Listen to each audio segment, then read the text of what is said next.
Salut les amis, on est le samedi 25 mars 2023 et on va aller faire un tour ensemble au potager pour voir que j'ai entre guillemets rattrapé mon retard. Bon, alors je sais pas si on peut dire que j'ai rattrapé mon retard puisque le temps perdu des fois se rattrape pas, mais on va dire que j'ai arrêté d'en prendre puisque tous les sujets où j'étais en retard dont je vous parlais dans la dernière vidéo, notamment les semis de tomates, les plantations de pommes de terre nouvelles, ça a été fait dans les derniers jours et notamment pour une grosse partie aujourd'hui. Là j'ai ramassé deux choux de Milan parce qu'il me fallait de la place, puis de toute façon vous voyez ils commençaient à éclater, ça faisait trop longtemps qu'ils étaient au potager, donc j'ai ramassé ces deux là pour pouvoir avoir de la place comme on verra pour implanter les pommes de terre nouvelles. Alors c'est vrai que j'adore cette période de l'année. La vie reprend et notamment les arbres fruitiers. Là c'est un prunier, un des premiers arbres fruitiers que j'avais planté dans ce terrain. Et là ici un mirabellier qui est là pour produire des mirabelles, mais la première raison c'est pour polliniser celui-là. Mais en plus il me produira des mirabelles.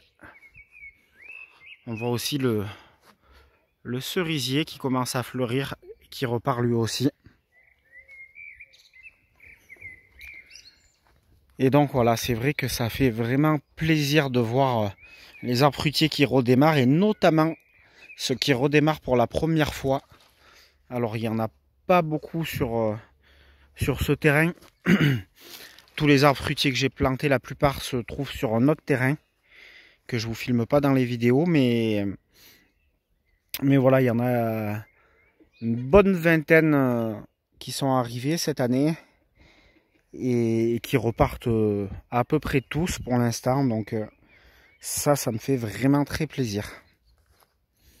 Et là on voit les différentes boutures qui restent, et notamment je voulais vous montrer, j'avais tenté de bouturer du noisetier et on voit que celui-là c'est le seul qui repart, donc on va voir si c'est viable. Sinon les boutures de mûres sans épines, ça a eu beaucoup plus de réussite. Le noisetier, très peu de réussite, mais bon, s'il y en a un qui survit, c'est quand même très bien. Voilà.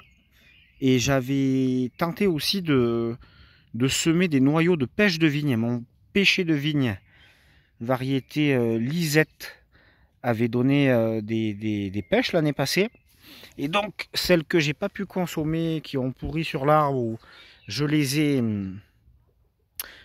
plantées. Donc j'en ai fait 1, 2, 3, 4, 5, 6, 7. Pour l'instant ici, il n'y a rien qui sort. Mais je dis 7 parce que j'en ai mis 2 de côté. Regardez-moi ça les amis. Des petits pêchers issus de semis. Donc je me suis renseigné avant de faire ça, et a priori il n'y aura pas besoin de les greffer. Ils seront ce qu'on dit fidèles de semis. C'est-à-dire que les fruits produits par ces jeunes arbres seront les mêmes que l'arbre mère. Tout ça c'est des questions de pollinisation. Et en parlant de pollinisation, voilà, je vous présente les 3 actinidia qui repartent tous. Là, on le voit bien, ils repartent. Et du coup, c'est la variété Hayward,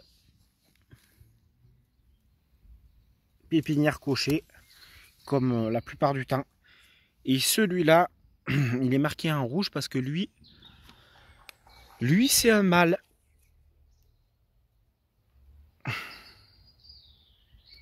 Voilà, un mâle.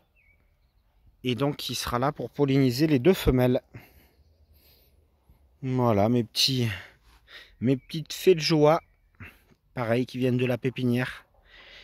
et j'ai pris cette variété-là pour polliniser une variété qui était déjà en place.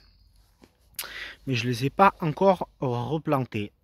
Quelques boutures de sauge, quelques boutures de romarin qui ont un peu du mal à redémarrer. Et puis là, j'avais tenté aussi des boutures de feijoa.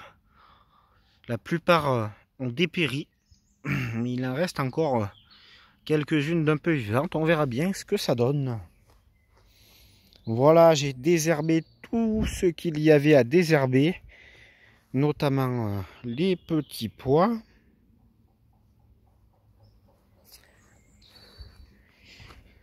Les oignons.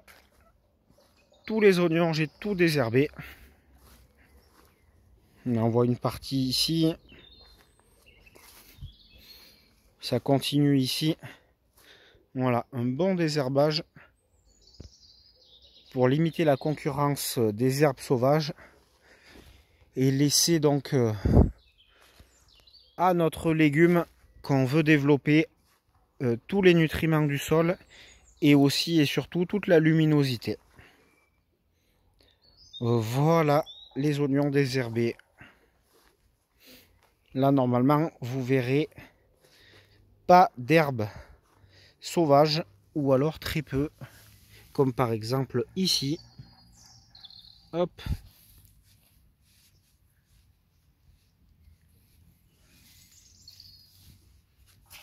Voilà. La surface du sol sèche très vite lorsqu'elle n'est pas paillée. Et là, voilà, j'ai désherbé aussi les pois gourmands que j'ai ramés avec des branches, alors que les années précédentes, je les faisais partir plutôt sur du grillage semi-rigide. Hop, j'ai désherbé aussi le thym.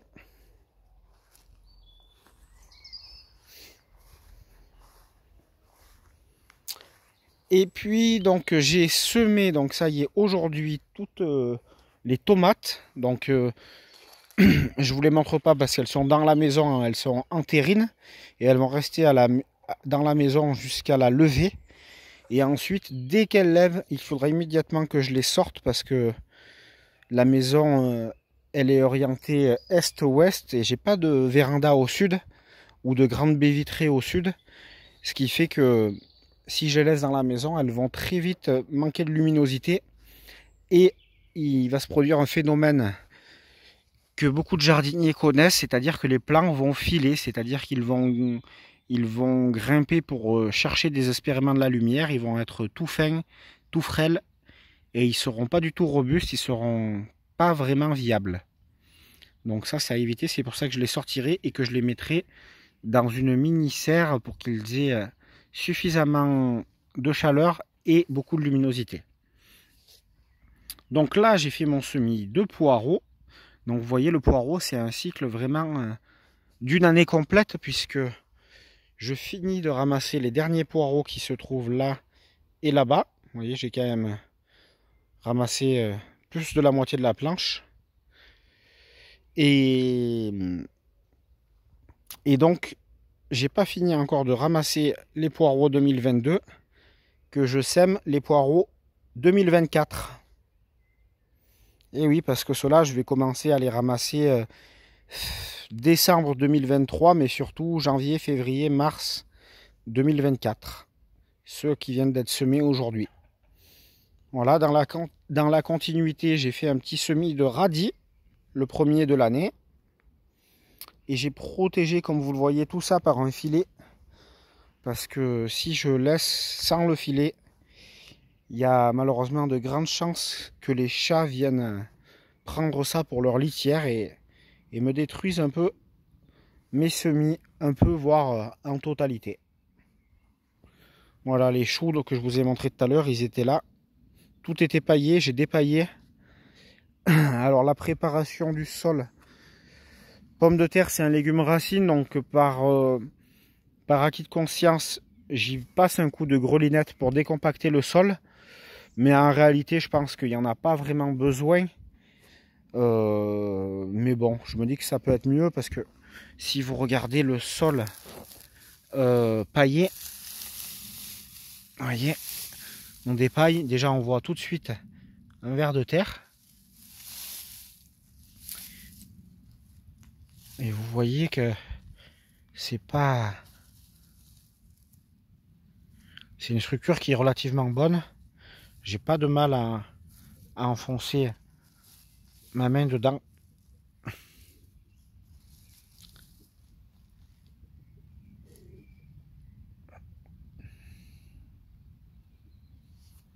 Bon voilà, je pourrais faire simplement des sillons et planter les plants de pommes de terre dans les sillons là, comme ces deux ici, sans décompacter le sol. Mais je pense que ça peut améliorer un peu la croissance des plants de pommes de terre, des tubercules, de décompacter le sol. Du coup, je le fais. Mais bon, d'avoir un sol comme je vous ai montré là, aussi meuble, sans aucun travail du sol, comme je vous ai montré ici, il faut plusieurs conditions pour y parvenir, et notamment les conditions principales de réussite, c'est ces passe-pieds là qui me permettent de ne jamais marcher sur les parties cultivées ici.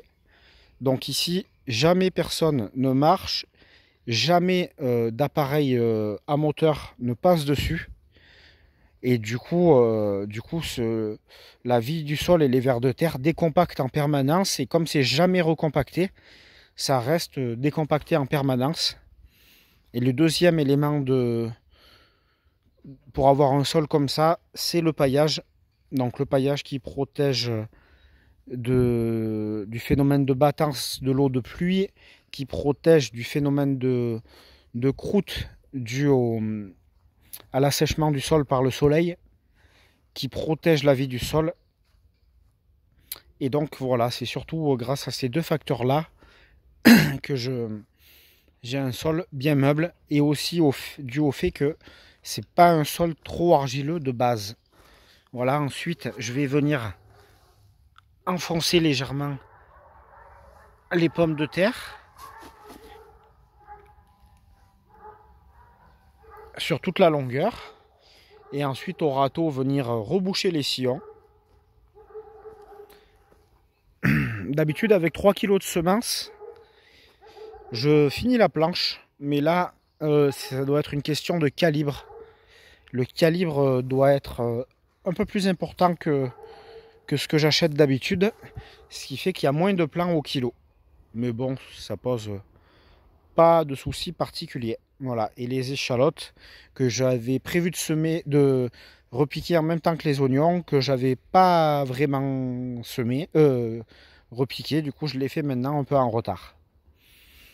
Donc voilà les amis, j'ai mis le bleu de chauffe et j'ai bien travaillé, ce qui fait que ce qui devait être semé l'a été, ce qui devait être repiqué l'a été, le désherbage est fait, et donc je suis maintenant pas trop mal pour le début de saison. Je vous souhaite un excellent week-end, un bon dimanche, et à bientôt.